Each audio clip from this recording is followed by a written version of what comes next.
আসসালামু আলাইকুম এভরিওয়ান। ডিমের পুডিং বানানোর রেসিপি নিয়ে এসেছি। অনেকে বলে অল্প ডিমের একটু রেসিপি দেখাতে। তো আমি এখানে প্রথমে ক্যারামেল করে নিয়েছি 2 চামচ দিয়ে চিনি দিয়ে। এবার আমি একটা বাটি নিয়েছি আর নিয়েছি এখানে 5টা ডিম। এবার ডিমগুলো আমি বাটিতে একে একে ভেঙে নিব।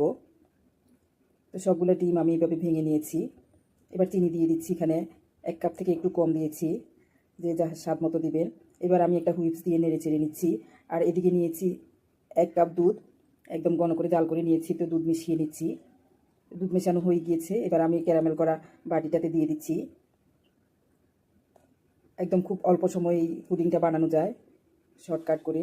এবার আমি একটা ফয়েল পেপার দিয়ে ঢেকে দিচ্ছি। ঢেকে এবার চুলায় স্টিমে দিয়ে দিব। তো চুলায় একটা আগে থেকে পাতিল বসিয়ে রেখেছি, পাতিলে একটা স্ট্যান্ড বসিয়ে দিলাম। এবার স্ট্যান্ডের উপরে আমি এই যে পুডিংয়ের বাটিটা দিয়ে দিলাম।